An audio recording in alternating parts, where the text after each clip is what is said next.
આપ સૌને મારા જય શ્રી કૃષ્ણ યુટ્યુબ ચેનલ વ્રતકથાઓમાં આપનું સ્વાગત છે. આજે આપણે આ વિડીયોમાં સાંભળવાના છીએ ફાગણ સુદ આઠમથી પૂર્ણિમા સુધી ચાલતા એટલે કે 8 દિવસ ચાલતા હોળાષ્ટક, તેમની કથા, હોળાષ્ટકના દિવસોમાં શું કરવું જોઈએ અને શું ના કરવું જોઈએ, હોળાષ્ટકના દિવસોમાં શુભ કાર્ય કરવા જોઈએ કે નહીં, હોળાષ્ટકને શુભ માનવામાં આવે છે કે અશુભ, તે વિશે જાણકારી મેળવીશું. તો ચાલો સૌ પ્રથમ સાંભળીશું આ વર્ષે એટલે કે 2024માં હોળાષ્ટક કયા દિવસથી બેસે છે. હોળાષ્ટક ફાલ્ગુન મહિનાની અષ્ટમીથી શરૂ થાય છે અને પૂર્ણિમા એટલે કે હોલિકા દહન સુધી ચાલે છે. હોલિકા દહન પછી બીજે દિવસે હોળીનો તહેવાર ઉજવવામાં આવે છે. હોળીના પ્રથમ 8 દિવસોને હોળાષ્ટક કહેવામાં આવે છે. હોળાષ્ટક ખૂબ જ અશુભ માનવામાં આવે છે. આ સમયગાળા દરમિયાન કોઈ પણ પ્રકારનું શુભ કાર્ય કરવામાં આવતું નથી. આ વર્ષે ફાગણ સુદ આઠમ 16 માર્ચના દિવસે રાત્રે 9:40 વાગ્યે શરૂ થશે અને જે પૂર્ણ 17 માર્ચના દિવસે સવારે 10 વાગ્યે પૂર્ણ થશે. એટલે કે ઉદ્યાતિથિ પ્રમાણે જોઈએ તો હોળાષ્ટક 17 માર્ચથી શરૂ થાય અને પૂર્ણિમા એટલે કે 24 માર્ચના દિવસે સમાપ્ત થશે. આ દિવસે હોલિકા દહન થશે અને બીજા દિવસે એટલે કે 25મી માર્ચે રંગબેરંગી હોળી રમવામાં આવશે એટલે કે ધૂળેટી છે. આ વર્ષે ફાલ્ગુન પૂર્ણિમા તિથિ 24 માર્ચ સવારે 9:54 વાગ્યે શરૂ થશે. આ તારીખ બીજા દિવસે એટલે કે 25 માર્ચ બપોરે 12:29 વાગ્યે સમાપ્ત થશે. ત્યાર પછી ચાલો જાણીએ હોળાષ્ટકની શરૂઆત કેવી રીતે થઈ અને તેની સાથે જોડાયેલી પૌરાણિક કથા. એક પ્રખ્યાત દંતકથા અનુસાર હિરણ્યકશ્યપ અસુર જાતિનો અત્યાચારી અને નિર્દય રાજા હતો. તેના અત્યાચારોથી ત્યાંના લોકો ખૂબ જ દુઃખી હતા. તે પોતાની પૂજા કરાવવા માટે લોકો પર દબાણ કરતો હતો.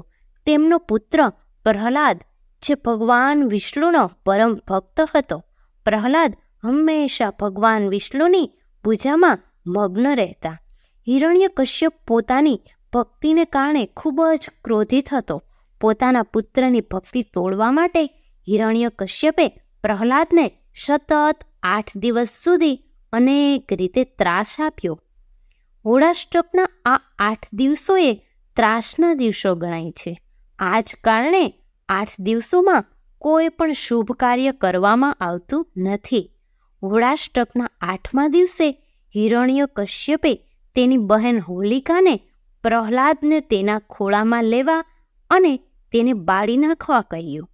હોલિકાને વરદાન મળ્યું હતું કે તે અગ્નિમાં બળી શકતી નથી, પરંતુ ભગવાન વિષ્ણુએ તેમના ભક્ત પ્રહલાદને બચાવ્યો અને હોલિકા આગમાં બળીને રાખ થઈ ગઈ. ત્યારથી આ દિવસે હોલિકા દહન ઉજવવામાં આવે છે. ત્યાર પછી સાંભળીશું હોળાષ્ટકમાં શું કરવું જોઈએ અને શું ના કરવું જોઈએ. સૌ પ્રથમ સાંભળીશું શું ના કરવું જોઈએ. ધર્મશાસ્ત્ર અનુસાર હોળાષ્ટક વખતે હિન્દુ ધર્મમાં જણાવવામાં આવ્યું છે કે 16 સંસ્કાર સહિત કોઈ પણ શુભ કાર્ય કરવામાં આવતું નથી. જેમ કે લગ્ન, સગાઈ, મુંડન, કર્ણવેગ, નામકરણ વગેરે. તેના ઉપરાંત પણ અમુક કાર્ય જે હોળાષ્ટકમાં કરવામાં આવતા નથી. હોળાષ્ટકમાં ભવન નિર્માણ, ગૃહ પ્રવેશ કરવામાં આવતા નથી.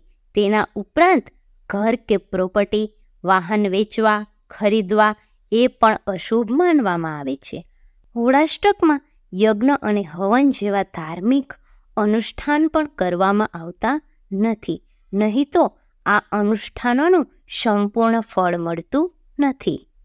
હોળાષ્ટકમાં નવી દુકાન કે વ્યાપારનો શુભારંભ કરવો જોઈએ નહીં. નવી નોકરી કરવી કે કોઈ અન્ય નવા કાર્ય કરવા એ પણ યોગ્ય માનવામાં આવતું નથી. હોળાષ્ટકમાં સોના ચાંદીના આભૂષણો, ઘરનો સજાવટનો સામાન, કિંમતી સામાન ખરીદવાથી બચવું જોઈએ. ત્યાર પછી સાંભળીશું હોળાષ્ટક દરમિયાન શું કરવું જોઈએ. હોળાષ્ટક દરમિયાન પૂજા, જપ, તપ અને ભગવાન વિષ્ણુનું ધ્યાન કરવું એ શુભ માનવામાં આવે છે. હોળાષ્ટક દરમિયાન ભગવાન હનુમાન, ભગવાન વિષ્ણુ અને ભગવાન નૃસિંહની પૂજા કરવાની પરંપરા છે. હોળાષ્ટક દરમિયાન શ્રી સૂક્ત અને મંગળ ઋણમોચક સ્ત્રોતનો પાઠ કરવાથી ઋણમાંથી મુક્તિ મળે છે અને સુખ સમૃદ્ધિની પ્રાપ્તિ થાય છે. મને આશા છે કે તમને આ વિડીયો જરૂર પસંદ આવ્યો હશે. વિડીયો સંપૂર્ણ સાંભળવા બદલ ધન્યવાદ.